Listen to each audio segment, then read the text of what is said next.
नमस्कार दोस्तों, कैसे हैं आप लोग गाइस। उम्मीद करती हूँ आप सब लोग बहुत अच्छे होंगे। सो नौकरी समाचार चैनल में आप सभी का बहुत बहुत स्वागत है। सो आज हम बात करेंगे 8th पे कमीशन को लेकर। केंद्रीय कर्मचारियों और पेंशनर्स के लिए एक और टेंशन बढ़ गई है। क्या न्यूज़ निकल कर सामने आ रही है भाई, डिटेल पर देख लीजिएगा, नहीं तो आप बहुत ही इंपॉर्टेंट इन्फॉर्मेशन मिस करने वाले हैं। सो चलिए वीडियो स्टार्ट करते हैं।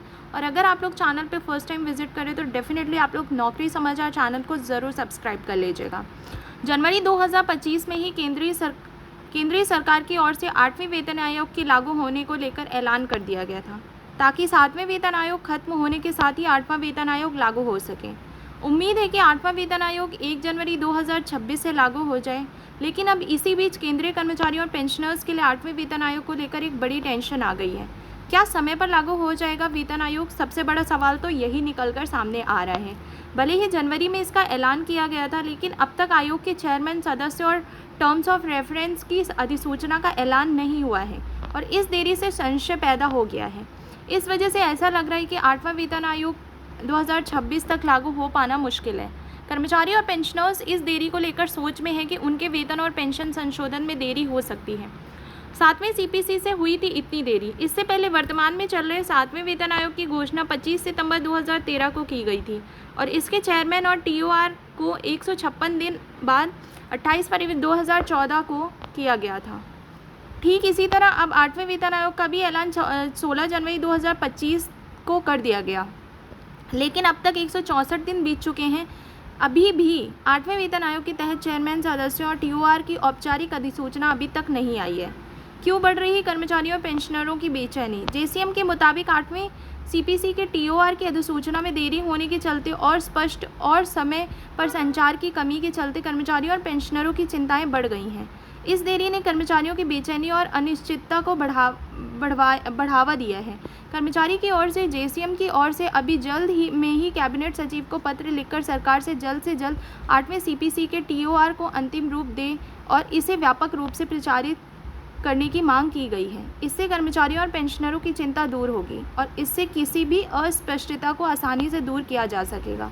आयोग के गठन के कार्य में तेजी की जरूरत।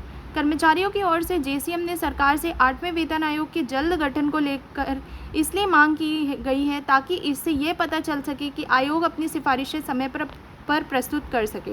पहले कर्मचारियों की तरफ से जेसीएम को ये आशा थी कि 8वें सीपीसी फरवरी 2025 तक गठित कर दिया जाएगा ताकि जनवरी 2026 तक इसे लागू कर दिया जाए, लेकिन वर्तमान में हो रही देरी के चलते इस समय सीमा को पूरा कर पाना संभव नहीं लग रहा है।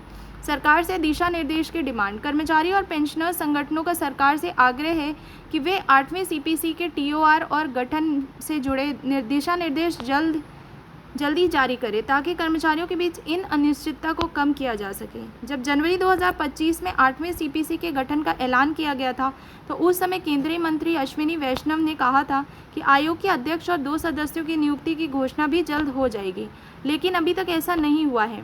कब तक लागू होगी नए वेतनमान की सिफारिशें? पिछले चक्रों को देखें तो वेतन आयोगों को अपनी सिफारिशें तैयार कर लागू करने में कम से कम 18 से 24 महीने का समय लगता है।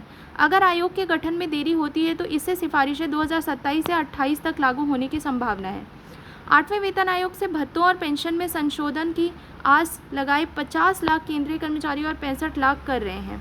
8वें वेतन आयोग में देरी होने के बावजूद कर्मचारी संगठन इस बात की उम्मीद लगाए बैठे हैं कि सरकार बकाया भुगतान के साथ सिफारिशों को जल्द ही लागू कर सकती है, जैसा कि वर्तमान में चल रहे 7वें सीपीसी के दौरान किया गया था। सो भाई, ये अपडेटेड इन्फॉर्मेशन निकलकर सामने आ रही थी एंड आई होप गाइस कि ये वीडियो आप सबके लिए काफ़ी महत्वपूर्ण रही होगी। और देखते हैं 8वें वेतन आयोग की कब निकलकर सामने आता है। क्या ये जनवरी से एरियर्स के साथ मिलेगा या कब इम्प्लीमेंट होगा, इस पर हम 2026 में ही बात करेंगे। तो चलिए मिलते हैं अगली वीडियो में और आप ऐसे ही अपना ख्याल रखिएगा, ऐसे ही सपोर्ट करते रहिएगा। सो जय हिंद, जय भारत।